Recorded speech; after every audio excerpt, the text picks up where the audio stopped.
ஏக இறைவனின் சாந்தியும் சமாதானமும் நம் அனைவரின் மீதும் உண்டாவதாக. எல்லா புகழும் இறைவனொருவனுக்கு. நம்ம தொடர்ந்து தினமும் ஒரு இபாதத் பார்த்து வரோம். இன்னைக்கு நம்ம பார்த்தீங்கன்னா இரவு நேரத்தில் நம்ம வளமையாக செய்ய வேண்டிய ஒரு விஷயத்தை சொல்ல போகிறோம். சும்மா ஒரு தடவை செஞ்சு பாருங்கள், உங்களுக்கே அந்த வித்தியாசம் தெரியும். நபி ஸல்லல்லாஹு அலைஹி வஸல்லம் அவர்களே நமக்கு இதை சொல்லியிருக்காங்க. நம்ம வீட்டில் பார்த்திங்கன்னா எப்பயுமே ஒரு சண்டை சச்சரவு, நிம்மதி இல்லை, பரக்கத்து இல்லை, பத்தாவதுக்கு நமக்கு மனசு கஷ்டமாக இருக்குது, ஒரே முசீபத்தாக இருக்குது, ஏன் நமக்கு இப்படிலாம் நடக்குதுன்ட்டுலாம் நமக்கு தோணுமில்ல. அனைத்துக்கும் இதில் தீர்வு இருக்குன்னு சொல்லலாம். ஏன்னா அனைத்திற்கும் காரணம் யாருன்னு பார்த்தீங்கன்னா ஷைத்தானாக இருக்கான்.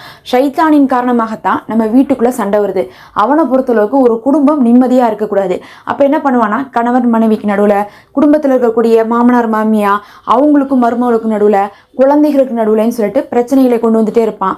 அதுக்கப்புறம் நோய்களை கொண்டு வந்துட்டே இருப்பான். நிம்மதி இல்லாத ஒரு நிலைமையை கொடுத்துட்டே இருப்பான். வறுமை, தரித்திரம், முசீபத்துன்னு சொல்லிட்டு தீராமல் இருந்துக்கிட்டே இருக்கும். ஆனால் இதை மட்டும் நீங்கள் ஓதுங்க, ஷைத்தான் விரட்டி அடிக்கப்படுகிறான்னு சொல்லலாம்.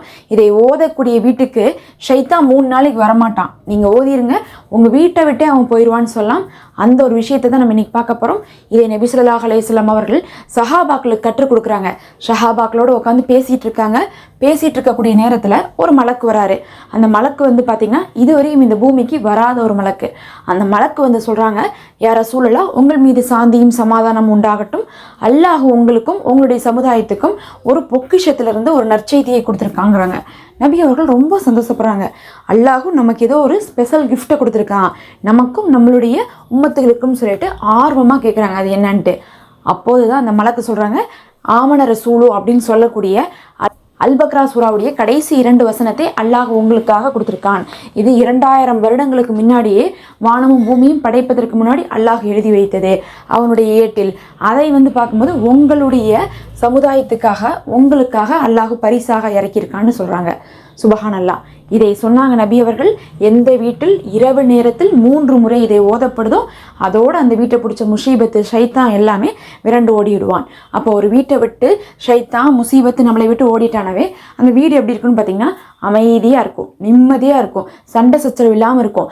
இது நாள் வரையும் ஏட்டிக்கு போட்டியாக வீட்டில் பேசிகிட்டு இருந்தாலும் இன்னி பார்த்தா ஒரு ஒத்துமை வந்துடும். அதுக்கப்புறம் நமக்கு வறுமை இருக்காது. முக்கியமாக வீட்டில் தரித்திரம் இருக்குது, பரக்கத்து இல்லை, அதுக்கப்புறம் வறுமை இருந்துகிட்ருக்கு. ஆனால் இதை நீங்கள் ஓதி பாருங்க, உங்களுக்கு வறுமை இருக்காது, தரித்திரம் இருக்காது, ஒரு நிம்மதியான சந்தோஷமான ஒரு நிலைமை உங்கள் குடும்பத்துக்கு இதன் மூலமாக உண்டாகும். அதே போல் பார்த்தீங்கன்னா உங்களால் அதே நேரத்தில் இதை ஓதும் போது எப்படி ஓதணும்னு பார்த்தீங்கன்னா ஒரே ஒரு முறை தூங்குறதுக்கு முன்னாடி ஓதிக்கொள்ளுங்க. இல்லை உங்களுக்கு எப்போ ஞாபகம் இருக்குமோ அந்த சமயத்துலேயே நைட் நேரத்தில் ஓதி வச்சுக்கோங்க. சில நேரங்களில் நம்ம தூங்கும்போது மறந்துடுவோம். அதனால் இசாவுக்கு பின்னாடி கூட நீங்கள் என்ன பண்ணலாம்னா ஓதி வச்சுக்கலாம். இந்த மாதிரி ஒரு தடவை ஓதணும். ஓதும் போது இதில் என்ன இருக்குன்னு சொல்லிட்டு புரிஞ்சு ஓதுங்க. அல்லாஹ் பார்த்தீங்கன்னா இந்த வசனம் 2 வசனம் இருக்கா, அந்த 2 வசனத்தில் ஒரு வசனம் பார்த்தீங்கன்னா நாம் ஈமான் கொள்றதை பற்றி வந்திருக்கு. அதாவது அல்லாஹ்வின் மீதும் அல்லாஹ்வின் தூதரின் மீதும் அவன் அனுப்பிய வேதத்தின் மீதும் அவனுடைய படைப்புகள் மீதும் அவனுடைய மலக்குமார்களின் மீதும் எல்லாத்தையும் நாங்கள் நம்புகிறோம், எல்லாத்தையும் நாங்கள் ஏற்றுக்கிறோம், எதுக்கு நடுவுலையுமே நாங்கள் பாகுபாடு பார்க்க மாட்டோம். அதாவது எங்களுக்கு கொடுத்தவங்க தான் வசந்தவங்க, உங்களுக்கு கொடுத்தவங்க தான் வசந்தவங்கன்னு சொல்லிட்டு நமக்குள்ளேயே நம்ம சண்டை போட்டுக்கூடாது.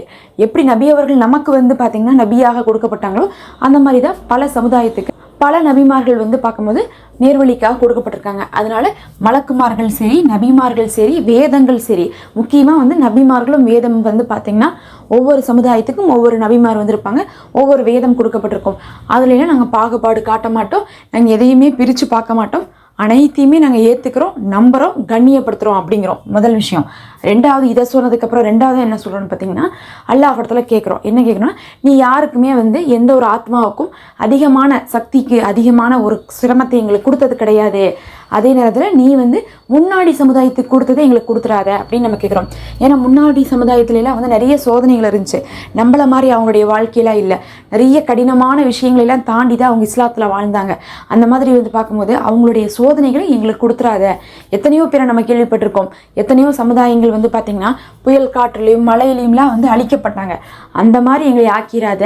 அதே நேரத்தில் எங்களுடைய எதிரிகளை தோக்கடித்து எங்களுக்கு வெற்றியை கொடுத்து கொண்டே இருன்னு சொல்லிட்டு அல்லாஹ் இடத்துல கேட்குறோம்.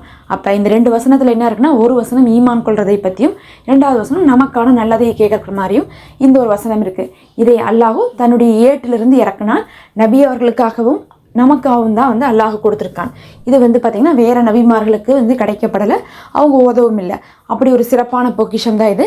அறிவுடைய யாரும் இதை ஒரு நாளில் ஒரு முறையாவது ஓதாமல் இருக்க மாட்டாங்கன்னு சொல்லிட்டு என்ன பண்ணியிருக்காங்கன்னா ஆலிம்கள் சொல்லியிருக்காங்க அவங்களுடைய கிதாபுகளில். அப்படின்னு என்ன அர்த்தம்னா, நம்ம ஒரு புத்திசாலித்தனமாக இருந்தால் என்ன பண்ணுவோம், எல்லாருமே நமக்கான லாபத்தை தேடி போவோம்ல, அந்த மாதிரி ஒரு மனிதனுடைய லாபம் அப்படிங்கிறது இந்த ஒரு ஆயத்தில் இருக்குது. இதை நீங்கள் ஓதி வச்சுக்கிறது உங்கள் வாழ்க்கைக்கே ஆனால் லாபமாக இருக்கும். அதை யாரும் மிஸ் பண்ண மாட்டாங்க அப்படின்னு சொல்லியிருக்காங்க. இன்ஷா அல்லாஹ் நாமளும் மிஸ் பண்ணாமல் ஓதி வரணும்.